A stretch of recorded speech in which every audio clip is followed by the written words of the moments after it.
તાપ અતિરે આનંદ ભર્યા આવો મારે અંગે શ્યામ સુંદર વર બેઠા છો સંગે.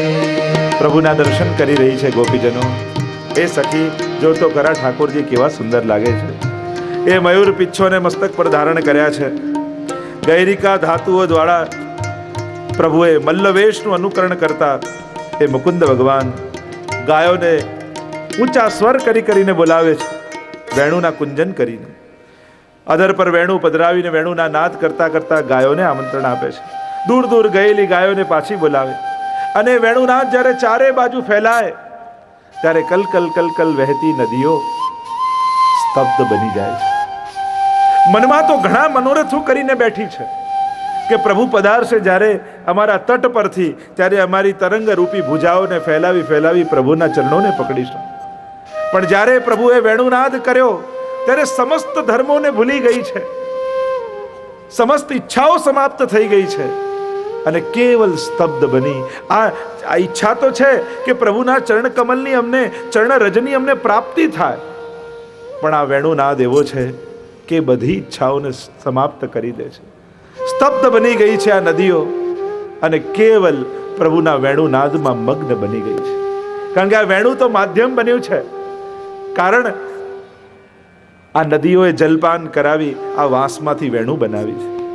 એટલે આ નદીઓ તો એની માતા છે, વૃક્ષો એના પિતા છે. એટલે આ માધ્યમ બનીને સુધાને ત્યાં સુધી પહોંચાડે છે. અને સ્તબ્ધ બનેલી આ નદીઓ પ્રભુના વેણુ ગીતનું પાન કરે છે. મુકુંદ નામનું ઉચ્ચારણ કર્યું ગોપીજનો. આપ તો મુક્તિને પણ મુક્તિ આપનારા છો. અને ભક્તો માટે મોક્ષ કયો છે? મોક્ષ કૃષ્ણસ્ય ચેતૃવમ. ચિત્ત ભગવાનના ચરણોમાં લાગી જવું એ જ ભગવદીઓ માટે મોક્ષ છે. અહીંયા એ કોઈ મોક્ષ વૈષ્ણવને જોતો નથી કે જેમાં સર્વ ઇન્દ્રિયો સમાપ્ત બની જાય. ગોપીજનોને તો એવો મોક્ષ જોઈએ છે કે જ્યાં સર્વ ઇન્દ્રિયો સમાપ્ત ન થાય, જ્યાં સર્વ ઇન્દ્રિયો સફળ બની જાય. અક્ષણવતામ ફલ ઇદમ. જ્ઞાન માર્ગી મોક્ષમાં તો સર્વ ઇન્દ્રિયોની સમાપ્તિ છે. પેંડો થઈ જવામાં આનંદ નથી, પેંડો ખાવામાં આનંદ છે. જ્ઞાન માર્ગી મોક્ષ એટલે તો પેંડો બની જવું, અને ભક્તિ માર્ગી મોક્ષ એટલે સર્વ ઇન્દ્રિયો દ્વારા પેંડાનો આસ્વાદ કરો, સર્વ ઇન્દ્રિયો દ્વારા ભગવદ રસનો આસ્વાદ કરો. હે મુકુંદ, આપ તો મુક્તિને પણ મુક્તિ આપનારા છો. ગુસાઈજી તો ટીકામાં અર્થ કરે કે મોક્ષ વૈષ્ણવનું કયું છે? ભગવાનના દર્શનનું સુખ એ જ વૈષ્ણવ માટે તો મોક્ષનો અનુભવ છે. આમ આ નદીઓ પ્રભુના ગાન કરતા કરતા અને મગ્ન બની છે એમ કહેતા આગળ ગાન કરતા ગોપીજનો બોલ્યા,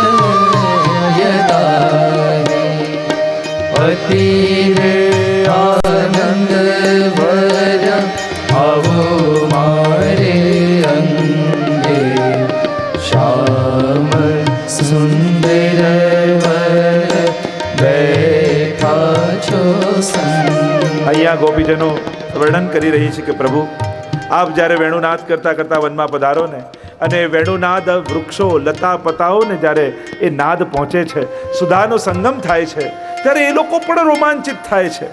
એમ નથી કે કોઈ જીવિત હોય એને જ સ્પર્શ થાય. આપનો વેણુનાદ તો મૃતને પણ જીવિત કરી દે, જળને પણ ચેતન બનાવી દે. અને એમની પર પડેલા ઓસ બિંદુઓના જ્યારે દર્શન કરીએ ત્યારે અમને અનુભવાય કે આ ઓસ બિંદુઓ નથી, પણ આપણા વેણુનાદને કારણે રોમાંચિત થયેલી આ લતા પતા અને એમના આંખમાંથી સરેલા અશ્રુઓ છે. આ જ્યારે નદીઓમાં ખીલેલા કમળોમાં પ્રાતઃકાલ જ્યારે ઓસ બિંદુઓ દેખાય ત્યારે અમને એવો અનુભવ થાય કે આખી રાત આ યમુનાજીએ પોતાના નેત્રોને ખોલ્યા છે અને પોયણા રૂપે અનેક નેત્રોને પ્રગટ કરી અને આપની રાસલીલાના દર્શન કર્યા. અને આખી રાત એ લીલાના દર્શન કર્યા પછી પ્રાતઃકાલ જ્યારે રસ ભરાઈ ગયો હૃદયમાં અને આંખો દ્વારા ઉભરાવા લાગ્યો, ત્યારે ઓસના બિંદુઓ રૂપે કમળની ઉપર એ યમુનાજીના નેત્રોના અશ્રુ બિંદુઓ છે, એવો અમને અનુભવ થાય. એમાં લતા પતાઓ વૃક્ષો પણ જ્યારે આપના વેણુનાદનું શ્રવણ કરે ત્યારે એમનામાંથી મધુ સ્તરવા લાગે છે. એ તો એમના હૃદયમાં પ્રગટેલો રસ છે, એમ ગોપીજનો કહે. આગળ ગાન કરતા ગોપીજનો કહે, દર્શનીય તિલવનમાલા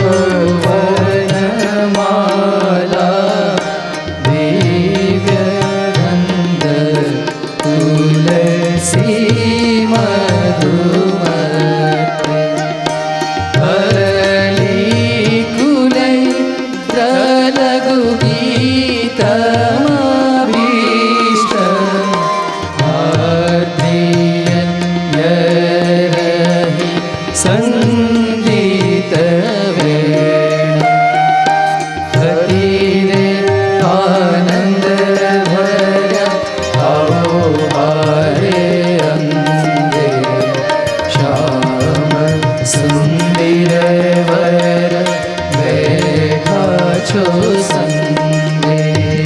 પ્રભુ આપ જ્યારે વેણુનાદ કરતા કરતા પધારો અને વેણુનાદ યમુનાજીના તટ પર ઉભેલા સારસ આદિ પક્ષીઓ, હંસ સારસ આદિ પક્ષીઓના કર્ણમાં જ્યારે પડે ત્યારે એ પણ પોતાની બધી જ ચંચલતાઓ સમાપ્ત કરી અને આપના વેણુનાદમાં મગ્ન બની જાય છે. એ પણ જ્યારે સેવા કરતા હોય, શુક મયુર હંસાદિભિ, જે યમનાષ્ટકમાં પણ મહાપ્રભુજીએ કહ્યું, શુક મયુર અને હંસ પ્રિયાની જેમ સેવાયેલા છો હે યમુનાજી. આપ જ્યારે વેણુનાદ પ્રભુ કરતા કરતા યમુનાજીના તટ પરથી પધારતા હોય ત્યારે આ પક્ષીઓ પણ મુગ્ધ બને છે. 3 પ્રકારે સેવા છે, શુક મયુર ને હંસાદિભિ. શુક એ વાચિક સેવા છે, બોલીને મીઠું મીઠું બોલે ને. મયુર એ કાયિક સેવા છે, પાંખ ફેલાવી અને નૃત્ય કરે. અને હંસ એ માનસિક સેવા છે, એ ધ્યાનમાં મગ્ન રહે છે. એમ પ્રભુ આપની વેણુ સુધાનું પાન કરતા કરતા આ રોમાંચિત થાય છે. એમ કહેતા ગોપીજનો આગળ ગાન કરતા બોલ્યા, સરસી સારસ હંસ વિહંગા ચારુ ગીત દૂત ચેતસ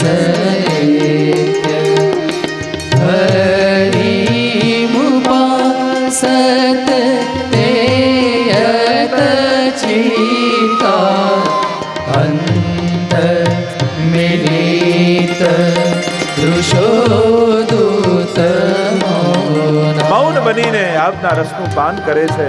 આગળ ગોપીજનો કહે, આ મેઘો જુઓ પ્રભુ, કેવા વેણુનાદને સાંભળીને આપની ઉપર ઉપર જાય, છત્ર બનીને આપની સેવા કરે છે. સમાનશીલ વ્યસનેસુ સખ્યમ, આપનું તો સાખ્ય છે એની સાથે. અને જ્યારે વેણુનાદ થાય ત્યારે રોમાંચ મેઘોમાં પ્રગટ થઈ જાય અને આંખમાંથી આંસુ વહેવા લાગે મેઘોને. અરે અમે આકાશમાં ઉપર છીએ ને પ્રભુ નીચે છે, અમે કેમ કરીને પ્રભુનો સ્પર્શ કરીએ? તો જાણે પોતાનો હાથ લંબાવીને પ્રભુના ચરણોને સ્પર્શ કરતા હોય એમ પોતાની અંદર જલની ધારા વહાવે અને પ્રભુના દેહનો સ્પર્શ કરીને. આ મેઘમાંથી સરેલા બિંદુઓ એ સાધારણ નથી, એ તો મેઘના શ્રવણ માત્રથી જાગેલો રોમાંચ છે જે અશ્રુપાત રૂપે પ્રગટ થાય છે. આગળ ગોપીજનો કહે, આ ઇન્દ્ર શંકર બ્રહ્માજી આદિ પણ, આ મોટા મોટા દેવતાઓ પણ મૂર્છા પામી જાય છે આપના વેણુનાદને સાંભળી. આપના વેણુનાદનો એવો પ્રભાવ છે, ઐશ્વર્ય ગૌણ બની જાય અને માધુર્ય પ્રધાન બની જાય. કારણ કે જ્યાં સુધી ઐશ્વર્ય છે હૃદયમાં ત્યાં સુધી આપના માધુર્યનો અનુભવ નથી થતો. પણ આ દેવતાઓ પણ જ્યારે આપનો નાદ પહોંચે, કદાચ સુધા એમને નથી મળતી, પણ મૂર્છિત થઈ થઈને પડવા લાગે છે. આગળ 16મા અને 17મા શ્લોકમાં ગોપીજનો પ્રભુના ચરણ કમલની યાચના કરતા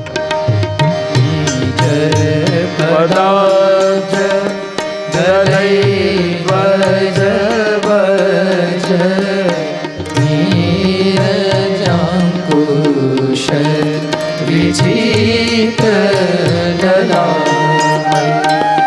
વ્રજ ભુવ શમય કુરતોદમ ભસ્મ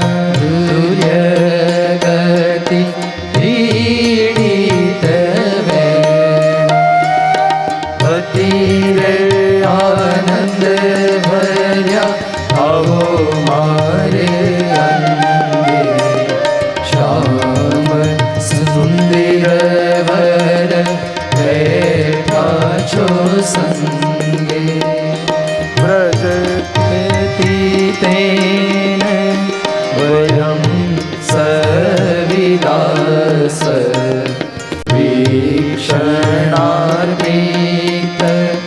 मनोभवेगा कुञ्जगतिं गमितान विदाम अश्मलेन कवरं वसनम्। પ્રભુ આપ જ્યારે મદમસ્ત ગતિથી ચાલતા, જેમ ખુંદવાળો કોઈ બળદ ચાલતો ચાલતો મજમતીથી આવતો હોય ગજગતિ, આમ મદમસ્ત ગતિથી, એમ પ્રભુ જ્યારે આપ એ રીતે વનમાં ચાલો ને અને વેણુનાદ કરો ત્યારે અમને અમારા દેહનું ભાન રહેતું નથી. આપના ચરણ પધરાવો બ્રજમાં, અને કેવા ચરણ! તો કહું પદાબ્જ દલૈર ધ્વજ વજ્ર. આ ત્રણ ચિહ્નો આપના ચરણમાં દેખાયા ગોપીજનોને, ધ્વજ, વજ્ર અને કમળ. મહાપ્રભુજી તો આજ્ઞા કરે, ત્રણ પ્રકારની પીડા ગોપીજનોના હૃદયમાં છે, ત્રણ પ્રકારનો તાપ હૃદયમાં છે, આદિ ભૌતિક, આધ્યાત્મિક અને આદિ દૈવિક. અને ચરણમાં આ ત્રણ ચિહ્નો જોયા એટલે ગોપીજનોના હૃદયમાં રહેલા ત્રણેય પ્રકારના તાપ દૂર થયા. ધ્વજને જોવા માત્રથી તામસ આધ્યાત્મિક પીડા ગઈ, વજ્રને જોવાથી રાજાસ આધ્યાત્મિક પીડા ગઈ, અને કમલને જોવાથી સાત્વિક આધ્યાત્મિક પીડા ગઈ. આમ જે આધ્યાત્મિક પીડાઓ છે આ ત્રણેયના દર્શન કરવાથી આપે દૂર કરી છે. પ્રભુ આપને જોઈ દેહભાન અમે ભૂલી જઈએ છીએ, દેહનું અમને ભાન રહેતું નથી. અને આમ ગોપીજનો આગળ ગાન કરતા બોલ્યા,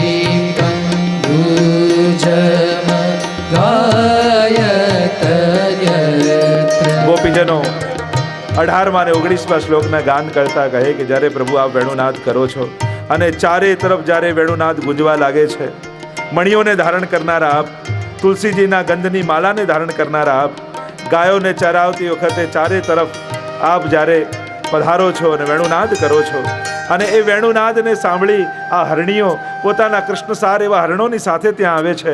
અને જેમ અમે બધું જ છોડીને આપના શરણે છીએ, એમ આ હરણીઓ પણ પોતાના પતિઓને છોડી અને કેવલ આપના એ વેણુનાદમાં મગ્ન બન્યા છે. એમ અહીંયા મહાપ્રભુજી સુબોધનીમાં સમજાવતા કહે છે, પ્રભુ મણિધર છે.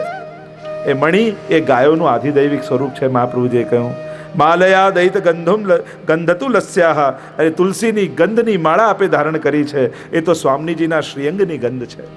અહીંયા આચાર્યો ટીકામાં સમજાવે છે કે ભગવાને જેમ પ્રભુને રંગ કયો પ્રિય, પ્રભુને કયો રંગ પ્રિય છે, કયો રસ પ્રિય છે, શબ્દ સ્પર્શ રૂપ રસ ગંધ, જે પાંચે દ્વારા વિષયનો અનુભવ થાય છે, તો કયું પ્રભુને કયો શબ્દ પ્રિય છે, પ્રભુને કઈ ગંધ પ્રિય છે, પ્રભુને કયો રસ, પ્રભુને કયો સ્પર્શ, આ કયું પ્રભુને પ્રિય છે.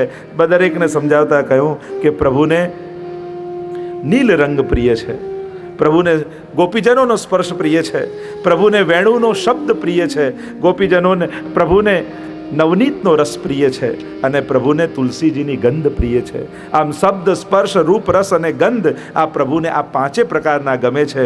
આગળ 20મા અને 21મા શ્લોકમાં ગાન કરતા કહ્યું કે આ આપના વેણુનાદથી આ ગંધર્વો પણ મોહિત થાય છે અને પોતાની સુધબુધ ભૂલી જાય છે. પ્રભુ આપનો વેણુનાદ તો એવો છે. આગળ 22મા અને 23મા શ્લોકમાં ગોપીજનો ગાન કરતા કહે છે, આપ તો દેવકીજીના પુત્ર છો, અને જ્યારે વેણુનાદ કરો છો ત્યારે સ્વજનોની આશાઓની, દેવાની ઈચ્છાને આપ પૂરો કરો છો. જે જે મનોરથો લઈને ભક્તજનો આવે છે એની ઈચ્છાઓ આપ પૂરા કરનારા છો. આમ ગોપીજનો ગાન કરતા કરતા જ્યારે પ્રભુની લીલામાં મગ્ન બની ગયા ત્યારે યુગલ ગીતને વિરામ આપતા સુખદેવજી કહેવા લાગ્યા, एवं ब्रजस्त्रियो राजन् कृष्णलीलानुगायति रेमिरे सुतचित्तास्तः तन्मनस्का महोदया. हे राजन, આ ભગવાનમાં ચિત્તવાળી, ભગવાનમાં મનવાળી, અભ્યુદયવાળી કૃષ્ણ લીલાઓનું અનુક્રમે ગાન કરતી વ્રજ સ્ત્રીઓએ આખા દિવસ દરમિયાન પ્રભુની લીલાઓનું ચિંતન કરતા અને દિવસોમાં આ પ્રકારે રમણ કર્યું. આમ આપણે યુગલ ગીતને વિરામ આપીએ. મારે ભ્રમર ગીત તરફ જવું છે અને આગળ ભાગવત કથાનું રસપાન કરાવવાનું છે. એટલે શીઘ્રતાથી આપણે અમુક શ્લોકોના દર્શન કરતા અને કેવલ ભાવાનુવાદ, કારણ કે 3 ગતિ છે એમ જોવા જાઓ તો શબ્દાર્થ છે, ભાવ દર્શન છે અને રસ દર્શન છે. જો આપણી સેવા પણ એ રીતે ચાલતી હોય છે. સૌથી પહેલાં સેવા ક્રિયાત્મક હોય, જેમ સાદું ભાષાંતર એ ક્રિયાત્મક છે કે આ રીતે પ્રભુ ક્રિયા કરી રહ્યા છે, પણ એ ક્રિયા કરવા પાછળનો ભાવ શું, એટલે ભાવાર્થ આવે. અને ભાવ જાણ્યા પછી એની પાછળ પ્રભુએ કયો રસ ભક્તોના હૃદયમાં પ્રગટાવ્યો એ રસ દર્શન આવે. તો એમ જોવા જઈએ તો ઘણો સમય આને લાગે. આપણે સમયને પણ માન આપવાનું છે. આજે કથાનો અંતિમ દિવસ છે એટલે બધા આચાર્યોના વચનામૃતના પણ રસપાન આપણે કરવાના છે. એટલે બધા જ વિવેકને જાળવી અને હું આગળ વધી રહ્યો છું. જેમ સેવામાં પણ પહેલાં સેવા કરી એટલે ક્રિયાત્મક હોય કે શીખતા હોઈએ ત્યારે એટલો બધો કદાચ ભાવ ના આવે, કારણ કે દરેક વસ્તુ કરવા જાઓ એટલે ક્રિયાત્મક હોય. પછી થોડો ધીમે ધીમે ભાવ આવે એટલે ક્રિયાત્મકમાંથી સેવા ભાવાત્મક થાય.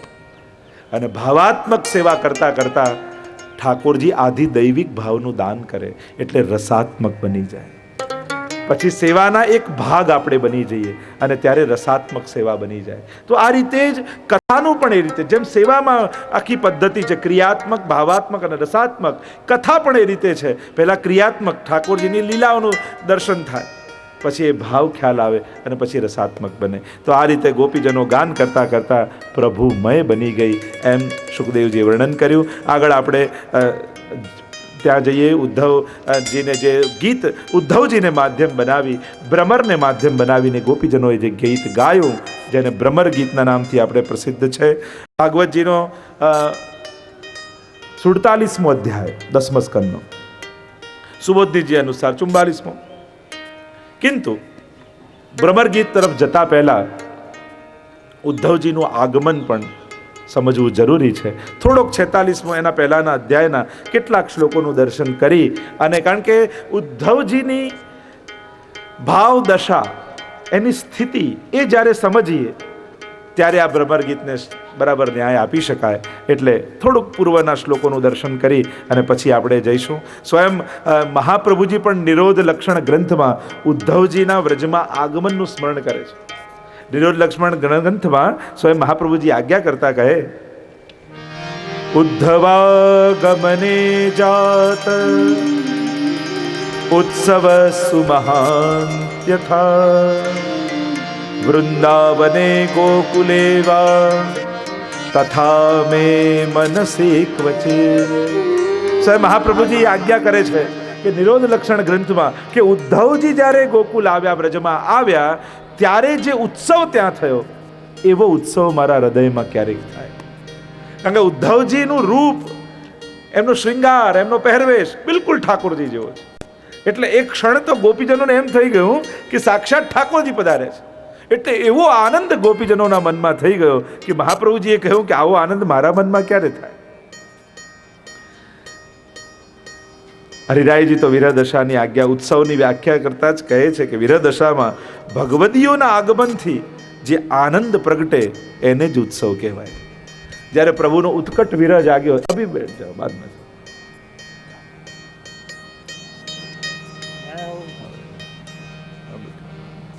આ જો ઉત્સવ થયો, ઉદ્ધવજી આવ્યા, ઉત્સવ શું મહાન તપા.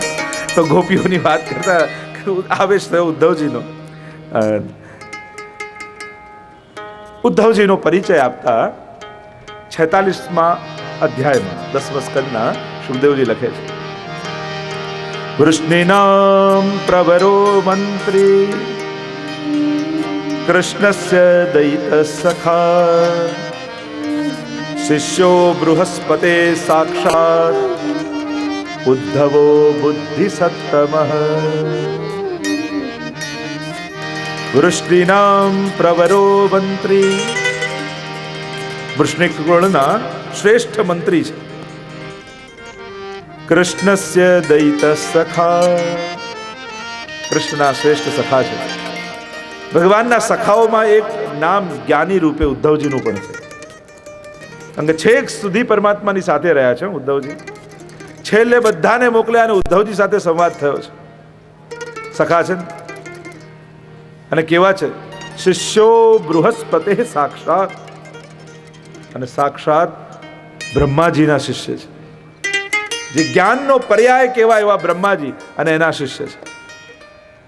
ઉદ્ધવો બુદ્ધિ સત્તમ, આવા બુદ્ધિશાળી ઉદ્ધવજી છે. સુખદેવજીએ પહેલો પરિચય બધો બુદ્ધિમાન તરીકે ઉદ્ધવજીનો કરાવ્યો છે. આવા ઉદ્ધવજી મંત્રી પ્રભુના. ઠાકોરજી જે ગઈકાલે આપણે થોડું દર્શન કર્યું હતું, વિરહ થઈ રહ્યો છે પ્રભુને, વ્રજ ભૂલાતું નથી. થયું મારા વ્રજવાસીઓ મારી પ્રતીક્ષા કરતા હશે. પ્રભુના હૃદયમાં તાપ જાગ્યો. ઉદ્ધવજીને બોલાવ્યા. પ્રભુને વિરહ કરતા જોયા ત્યારે ઉદ્ધવજી સમજાવવા લાગ્યા, અરે પ્રભુ, કણ કણમાં આપ બિરાજો છો, આપને દુઃખ કેવું? આ બધા તો બધાનો છે, સંબંધો તો નાશવંત છે.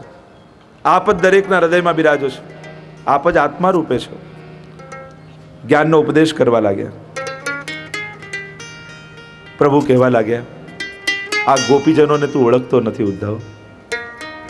તા મનસ્કા મત પ્રાણા મદર્થે તક્ત દેહિકાહ. આ ગોપીજનો તો મારા માટે જીવે છે, એમનો પ્રાણ હું છું. ઉદ્ધવજીને સમજમાં નથી આવતું કે આવો પ્રેમ હોય. કણકણમાં બિરાજનારો ઈશ્વર તો બધે છે, પછી એનો વિરહ કેવો? ઠાકોરજીને થયું કે ઉદ્ધવનું જ્ઞાન ગોપીઓના રંગે રંગાએ જરૂરી છે. ઉદ્ધવજીને કહ્યું કે સંદેશો હું લખી આપું છું, તમે સંદેશો લઈને જાઓ. 3 સંદેશો 3 જણા માટે પ્રભુએ સંદેશા મોકલાવ્યા. એક સખાઓ માટે, એક સૌથી પહેલા નંદ બાબા અને યશોદાજી માટે. એ સ્પષ્ટ છે, ખુલ્લો છે સંદેશો. બીજો સંકેત રૂપે સખાઓ માટે સંદેશો મોકલાવ્યો, અને ત્રીજો ગૂઢ રૂપે ગોપીજનો માટે સંદેશો મોકલાવે છે. પત્ર લખીને આપ્યા. મહાપ્રભુજી તો કારિકામાં લખે, પ્રમાણમ ચ પ્રમેયમ ચ ઉપપત્તિશ્ચ બાધકમ. 4 વસ્તુ છે, પ્રમાણ, પ્રમેય, ઉત્પત્તિ અને બાધક. હમણાં એનો સુબંધીનો વિસ્તાર નથી કરતો, થોડું ક્લિષ્ટ લાગશે. 4 વસ્તુને સમજાવી છે 4 શ્લોકમાં. ઉદ્ધવજી વ્રજ તરફ જવા માટે પ્રયાણ કરે છે. જ્યાં સંધ્યાકાલ થયો ત્યારે નીકળેલા મથુરાથી ઉદ્ધવજી વ્રજમાં પ્રવેશ કરે છે. અને જ્યાં ઉદ્ધવજીએ પ્રવેશ કર્યો વ્રજમાં, ત્યાં વ્રજમાં સંધ્યાકાલ થઈ ગયો હતો. ગાયો પાછી આવતી હતી, એમની ખુરજથી આખું વ્રજ મંડળ ગાયોની ખુરજથી ઢંકાયેલું હતું. 3 વસ્તુ ઉદ્ધવજીએ પ્રવેશ કરતા જોઈ. કેટલાક સાંઢોને ગાય માટે ઝઘડતા જોયા, કેટલાક વાછરડાઓને પોતાની માં ગાય પાસે જતા જોયા, અને કેટલાક ગોપ ગોપીઓને ગુણગાન કરતા જોયા. 3 સ્થિતિ જોઈ. 3 પ્રકારનો રસ વ્રજમાં સદાય બિરાજે છે, માધુર્ય રસ, સાખ્ય રસ અને વાત્સલ્ય રસ.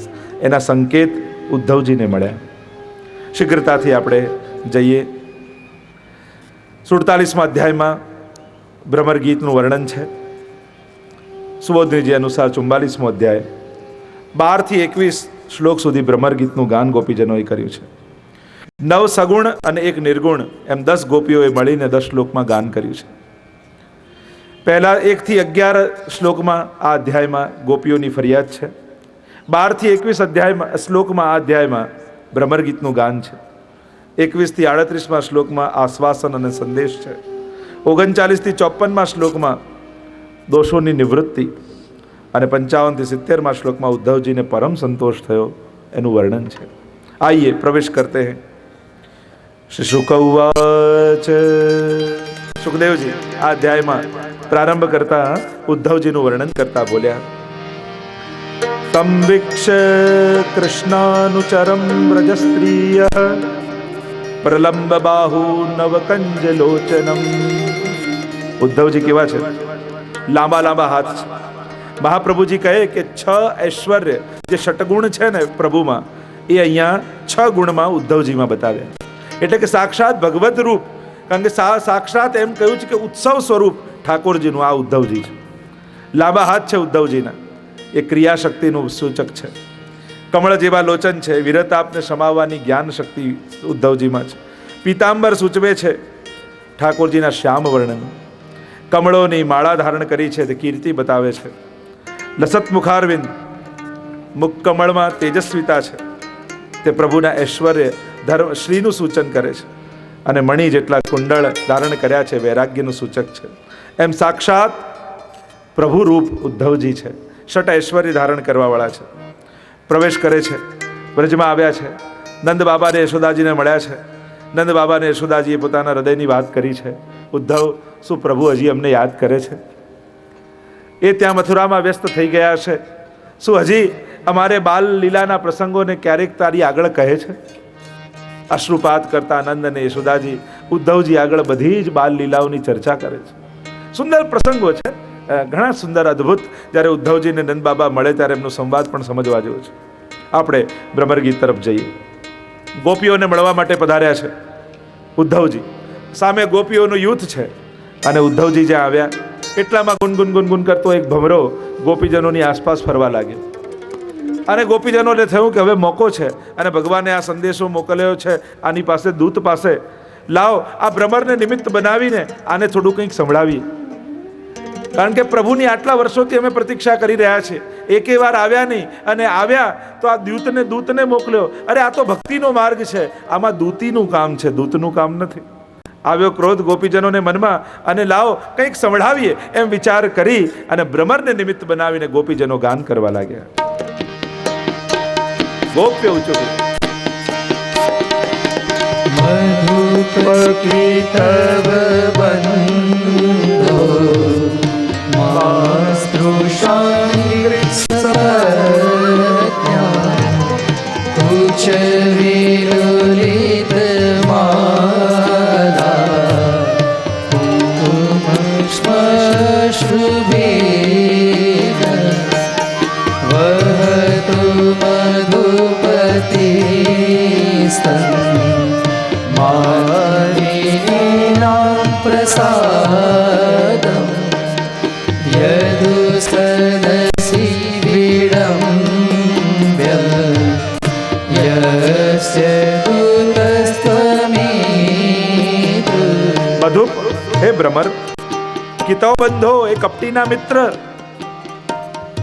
મથુરામાં રહેલી અમારી શોકો અને એના ગળામાં પહેરેલી ફૂલની માળા ઉપર તું બેસીને આવ્યો છે. અને એમના પરાગ ફૂલના હજી તારા ચરણો પર લાગ્યા છે. અને અમારી શોકની ઉપર માળા ઉપર બેસેલો તું અમને અડતો નહીં. માસ્પુસાંદ્રી, દૂર રહેજે, અમારી નજીક ના આવતો. કારણ કે તું જેનો મિત્ર છું ને એ પણ તારા જેવો જ છે. ફૂલ ઉપર બેસીને બધું રસ લઈ જાય અને પાછો ઉડી જાય. અમારા હૃદયના ભાવોને ગ્રહણ તો કર્યા અને પાછો અમારી શોકો પાસે જતો રહ્યો. મધુપ સંબોધન કર્યું. હે મધુપ, એક અર્થ કર્યો ભ્રમર, બીજો અર્થ કર્યો વસંત ઋતુ, અને ત્રીજો અર્થ કર્યો મધુપનો ઉદ્ધવ. એ ઉદ્ધવ, તું પણ ભ્રમરની જેમ કાળો છું, એ કૃષ્ણની જેમ કાળો છું. એ કૃષ્ણ પણ એવો જ છે. સ્વાર્થ હતો તો અમારી પાસે રહ્યો, સ્વાર્થ પૂરો થયો તો ઉડી ગયો. માંસ પુષાંગરી, અમને અડતો નહીં, દૂર જા, એમ કહેતા ગોપીઓ આગળ ગાન કરતા બોલી.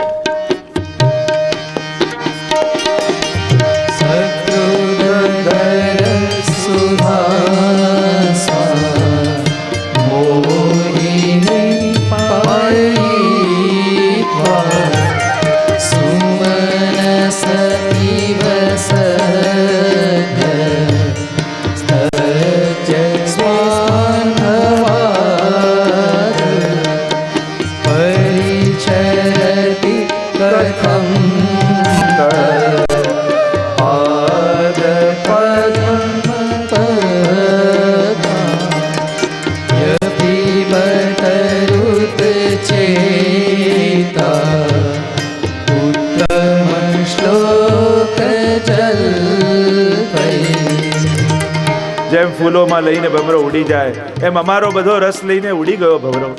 આ નારદજી જેવા ભક્તો પણ લક્ષ્મીજીને છેતર્યા છે.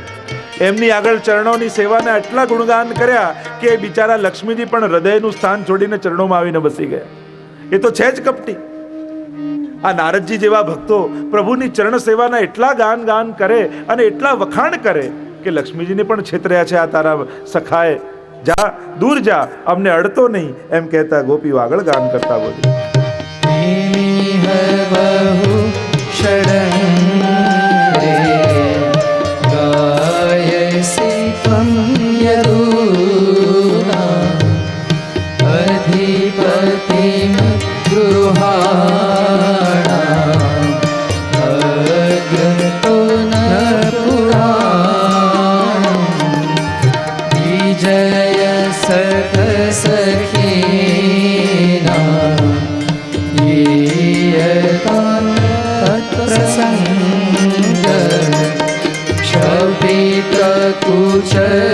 क्षपितकुचरुजस्ते कल्पयन्ति.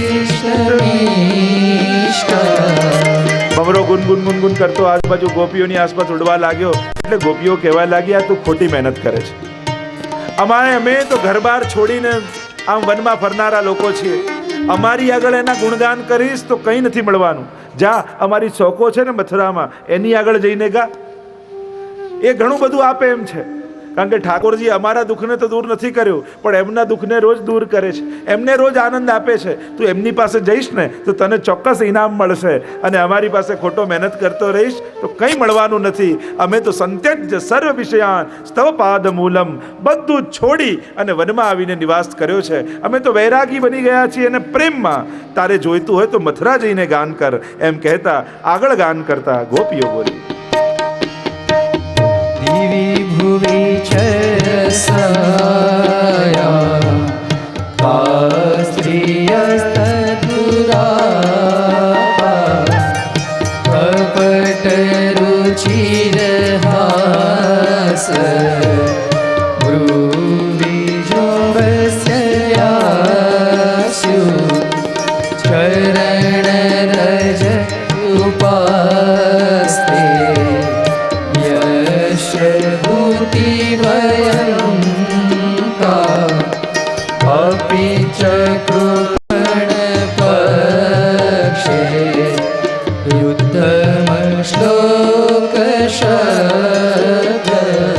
પ્રભુનું સુંદર હાસ્ય અને એમ તેમના હાવ ભાવના વિલાસો જોઈ વિશ્વમાં, આ પાતાળમાં, સ્વર્ગમાં, ભૂતલ પર કોણ એવી સ્ત્રી હશે જે મોહિત ન થાય એમનાથી?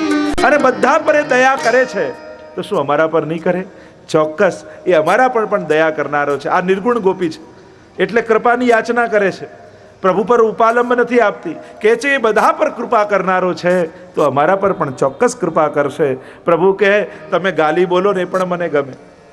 જરૂરી નથી કે મારી સ્તુતિ જ કરો. અતિ સુખ માનત સુન મોહન બ્રજવાસીન કી ગારી, કહે રસખાન એક ગારી પર 100 આદર બલિહારી. આ કોઈ તો કહે કે એક ગાલી પર 100 આદર બલિહારી. આ નિર્ગુણ ગોપીઓ યાચના કરતા કહેવા લાગી, અમારા પર પણ આપ ચોક્કસ કૃપા કરનારા છો, એમ કહેતા આગળ ગાન કરતા ગોપીઓ બોલી. વિસૃજ શિરસી પાદમ વેદમ્યહમ ચાકારે સ્તનુનય વિદુષદે દૌતે મુકુંદાત સ્વકૃતૈહ વિસૃષ્ટા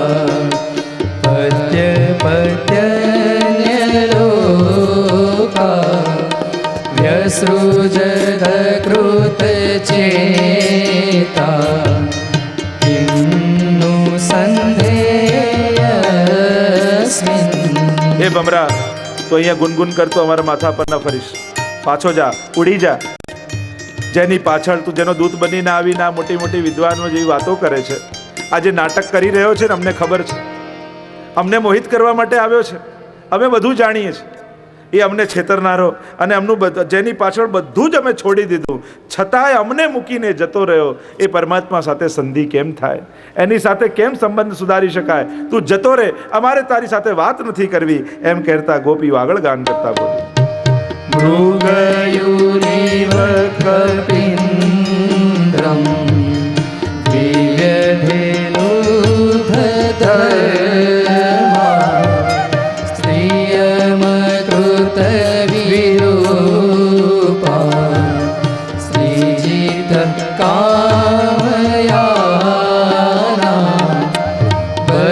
किमपि बलिमत्वा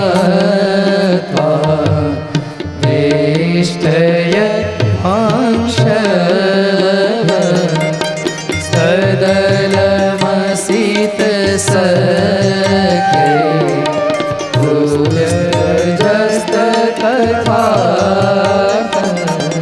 આ જુઓ તો ખરા તારો સ્વામી કેવો છે, તારો સખા. પેલા બલી આને શું બગાડેલું? વાનરરાજ વાલીએ બિચારો યુદ્ધ લડતો હતો ભાઈ સાથે, ને ઝાડની પાછળ સંતાઈને તારા માલિકે તારા સખાએ બાણ છોડી એને મારી નાખ્યો. પરાક્રમ તો જો તારા સ્વામીના. અમે કઈ રીતે એની સાથે સંધિ કરીએ, કઈ રીતે એના પર વિશ્વાસ કરીએ? એના કર્મો જેવા છે. સંતાઈને પેલા વાલીને માર્યો. પેલી શૂર્પણખા બિચારી લગ્નનો પ્રસ્તાવ લઈને આવી, એના તો આંખના કાન નાક કાપી દીધા.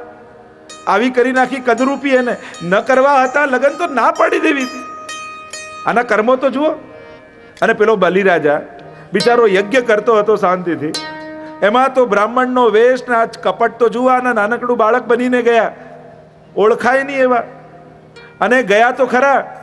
બલિરાજા આટલું બધું આપવા તૈયાર થયો, છતાંય આની છેતરવાની આદત જતી નથી. વામન બનીને ગયા ને કે 3 ડગલા ભૂમિ આપો. બિચારો ભોળવાઈ ગયો ને સંકલ્પ કર્યો, અને જ્યાં સંકલ્પ કર્યો ત્યાં તો વિરાટ બની અને બધું જ બાંધી લીધું. એક કાગડાની જેમ બિચારાને બાંધી દીધો. આવા તો આના કર્મો છે. અને આવા કર્મો જેના હોય એના પર વિશ્વાસ કેમ કરાય ઉદ્ધવ? જા તું પાછો જતો રહે. તારી આ વાતોમાં અમે નહીં આવીએ, પણ એ વાત પણ છે, જ્યારે તારી કથા સાંભળીએ છે ને, એ કથા સાંભળવાનું છોડી શકતા નથી. આવી લીલા કરે છતાંય આ બધું સાંભળવું અમને ગમે છે. એનું છેતરપિંડી પણ સાંભળીએ ને તોય હૃદયને આનંદ આવે છે. એ છે જ એવો, એમ કહેતા ગોપીજનો આગળ ગાન કરતા બોલ્યા. ચરિત લીલા વર્ણ પિયુષ વિપત સકૃદન વિધૃત દ્વંદ્વ વિનષ્ટા સપદી ગૃહ કુટુંબ